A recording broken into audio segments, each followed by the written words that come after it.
Alright guys, about to go play in a private home game kind of set up in an apartment in Boston. Hopefully we can run up a stack.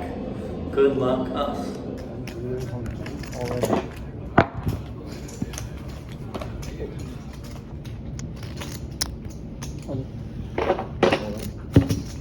All in?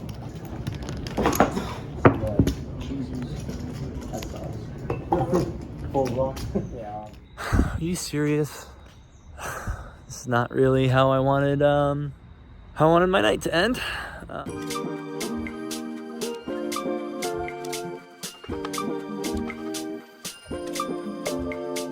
The game tonight is a $1 no-limit hold'em game with the occasional double board bomb pot. The hold table has come in for $100, but the game will get a bit splashier as the night goes on, so we've got some more in reserves just in case.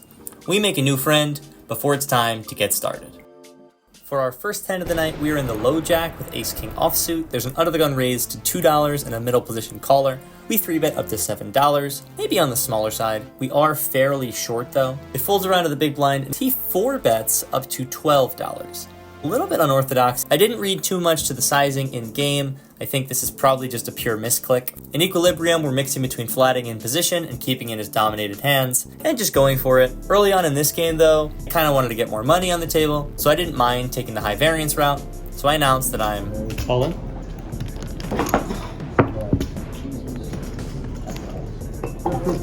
You can hear the big blind doesn't like it. He pretty quickly folds. We show the table that we're not afraid to get our money in without a pair. We take down the first pot of the night, hoping to gain some momentum. Oh hey, look who it is. Dookie Betts is here. If you haven't subbed to his channel, go do that right now, and let's keep it rolling.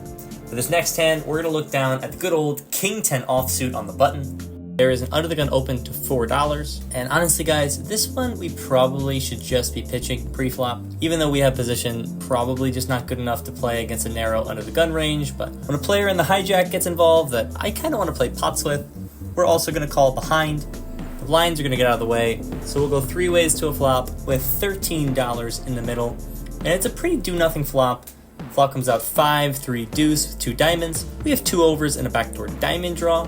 It's going to check on over to us, and I think a lot of players here just aren't checking their stronger hands, so we decide to go for kind of like a proby bet with plans of bluffing some diamond runouts. We go for $8 into 13. The under the gun player gets out of the way, and the hijack comes along with a call. So heads up to a turn, which is the ace of hearts. He checks one more time. He only has about a 1.4 pot size bet left, so I decide to stick him all in. He pretty quickly calls, which is obviously bad news for us. The river completes our fake flush with the 7 of diamonds. We turn over the king high, and he shows the 6-3. What kind of game am I in? Note to self, don't bluff this player any longer. We get owned as he calls us off with third pair. What a game this is. For this next hand, we're in the small blind and we peel ace-queen. They call this hand the parking lot hand, but they must be talking about the parking lot to the bank because I always seem to win some money with this one. There's a middle position raised up to $4. The game has been playing pretty loose, pretty splashy, so I'm not surprised when the low jack is going to call $4, the hijack is going to call $4, and the cutoff calls. The button player has a pretty prime squeezing spot, and he takes it when he squeezes up to $30. We don't have that much left, so we really don't have a choice but to stick it all in for $47. I think the button's going to have pretty wide range when he's squeezing off of this open and 3 calls. You can pretty much treat the low jack, hijack, and cutoff calls as some dead money. So again, I think he could be squeezing fairly wide. I think this is just a pretty pure shove in my opinion. Folds back around to him.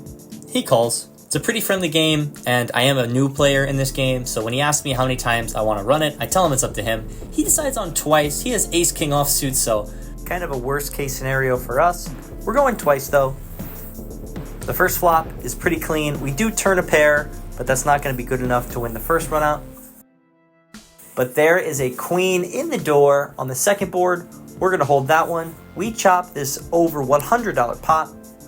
But it's pretty clear to me as stacks start to get a little bit deeper and this game is getting nice and splashy, nice and loose, that we're going to need some more ammunition if we really want to go to battle. We add on for $100. We're in the game for $200. We have around $150 in our stack. It's time to go to war. This next hand is our first PLO double board bomb pot of the night. We peeled ace, king, king, 10 with king high clubs. In the small blind first to act, each player has put in $2. We're going 9 ways to 2 boards, where each board is worth half the pot. And the first flop is pretty good for us. It's queen, jack, 10. We flop the nuts straight. On the bottom, we don't have much, but we do, I guess, have an overpair of kings. I'm going to check, as I will do with all my hands from the small blind in these sort of double board setups. I think leading is just way too strong, gives away so much information. So we check, and the under the gun player is going to go ahead and pot it for $18. Again, it's pot limit. You can only bet up to the size of the pot. The middle position player quickly calls.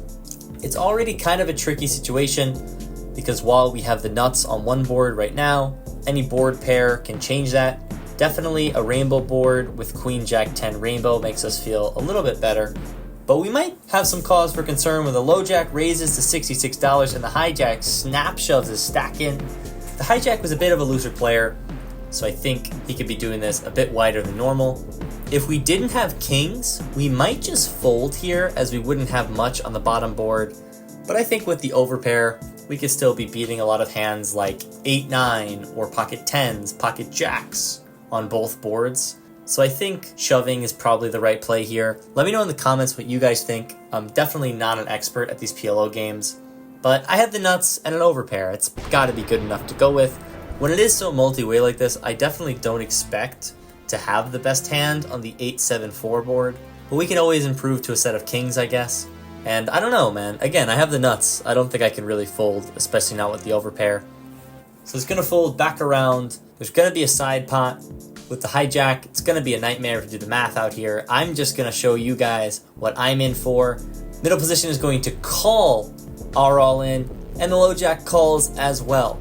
So we're going 4 ways to both runouts. We're going to be playing for $237 for each board.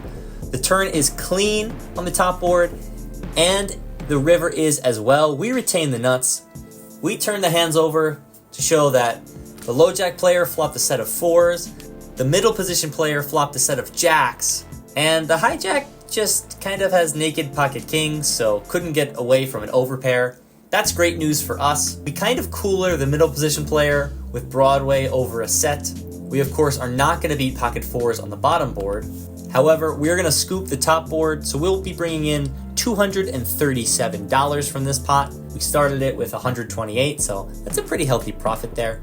These games can get a little crazy, so I'm more than happy taking one board. We are now in the black for the first time tonight, looking to keep momentum going forward. This next hand is going to be one of our bigger pots of the night. We have pocket 10s in middle position. We've changed the game to a $1, $2 blind structure. The under the gun has limped. We're of course going to be raising it up. I choose a slightly larger size than normal, up to $12. I just think this late in the night, people aren't folding. The hijack greets our $12 open with a $50 3-bet. He's been fairly tight tonight, so while we are 4-betting some of the time, I think call is probably best here.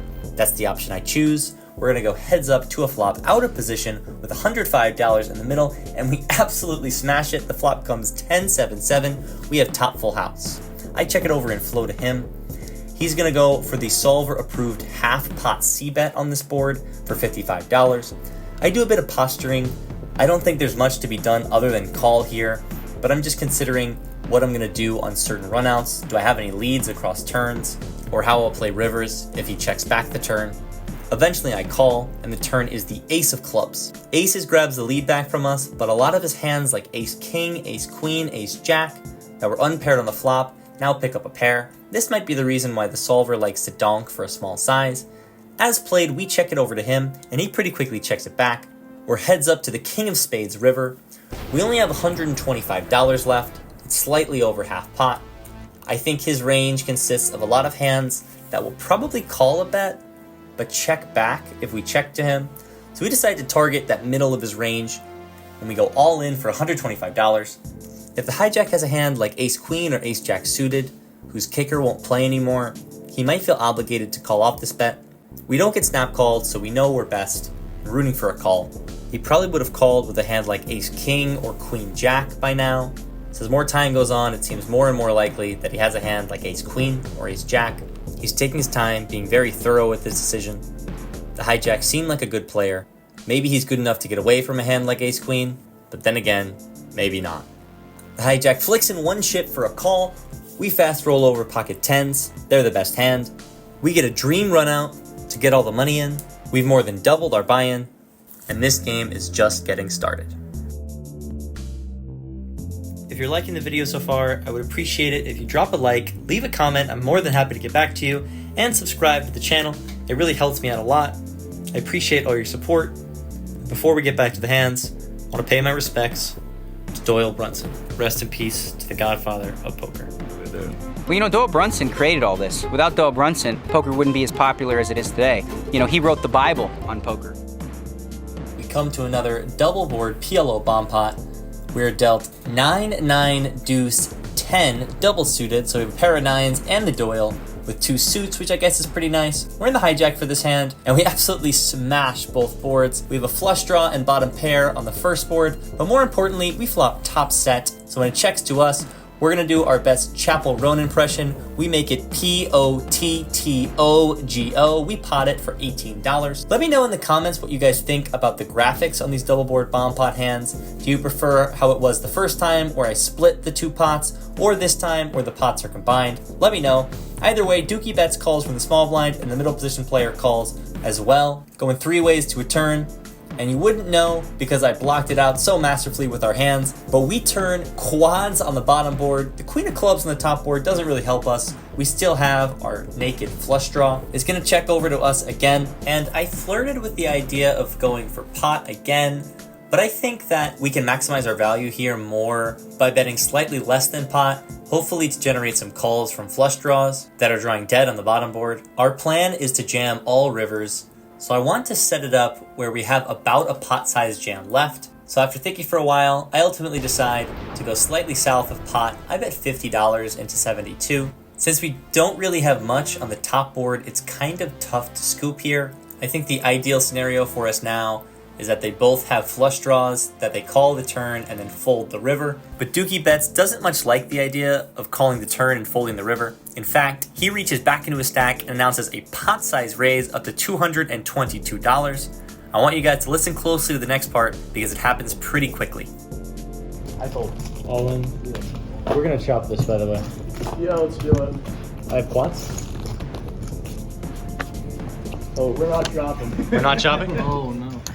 Oh no indeed, Dookie Bets shows that he has 7-7 for middle sets on the bottom board where we have quads. He has an ace, so he is drawing to that on the top board. The middle position player shows his cards to the camera just to confuse everybody. The King of Diamonds and Jack of Hearts are clean rivers for us. We are going to scoop this over $700 pot. A very nice pot for us to pick up.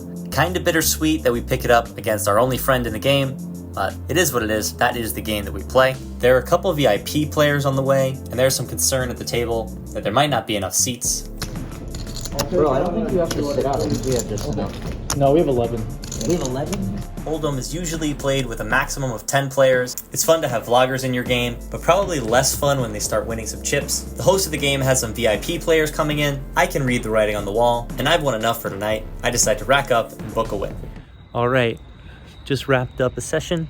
Was in the game for $200, out for $715. That is a nice profit on the day. You guys just saw the hands, some pretty interesting ones. Unfortunately, won a really big one off my man Dookie Bets. Fun to go to battle with him, but never fun to win against the only person you know in the game, you know? But fun game, you know, good structure, all that stuff. Rake wasn't too bad. So now we walk back to the parking lot, and hopefully they didn't tow my car. Now, when I said this, it was as a joke, because when we first arrived, Dookie and I had to move our cars from the first parking lot we arrived to a different parking lot, which the people who ran the game said was safe to park at. But sometimes, you're the butt of the joke. Are you serious? You can't make it up. My car is not here. My car is towed. So I don't even know, where do you go when your car gets towed? How does one even find a towed car? Luckily Dookie Bets' car is still here. No idea how much it's gonna cost to untow a car. But luckily Dookie Betts' car is here. Guess I'll give him a call, see if he'll be nice enough to drive me to get my car, even though I just stacked him in that hand. Sorry, Hayden, I'm sorry again. This is not really how I wanted my night to end. Just wanted to book a nice little profit, but sometimes life gets in the way. I guess I'll stand at this car and hopefully they don't tow Dookie's as well. Wow. Okay, guys. Shout out to Dookie Betts. Everybody go subscribe to his channel if you aren't already, because this guy's a legend. Oh, I don't curse on this channel. I'll bleep it. This guy's a legend. He drove me to come get my car. I have it back. Blur that license plate later. I have my car back. This is my baby, so I'm very, very grateful to this guy. Yeah, after I stacked you, or you stacked me too. That's the sickest part. You stacked me on the felt, and then I drive you to pick up your car. It's a sign of a true friend. Yeah. What a guy. Go sub to him. Get him to like 10 million subscribers or something. Let's get him a YouTube play button. Yeah, let's do that. All right, guys. Thanks for watching the vlog. Leave a comment. Let me know, should I ask the guy whose apartment I parked at, who told me it was okay to park there, should I ask him for towing compensation? Let me know in the comments what you guys would do. Until next time, good luck at the tables. I'll see you guys next time.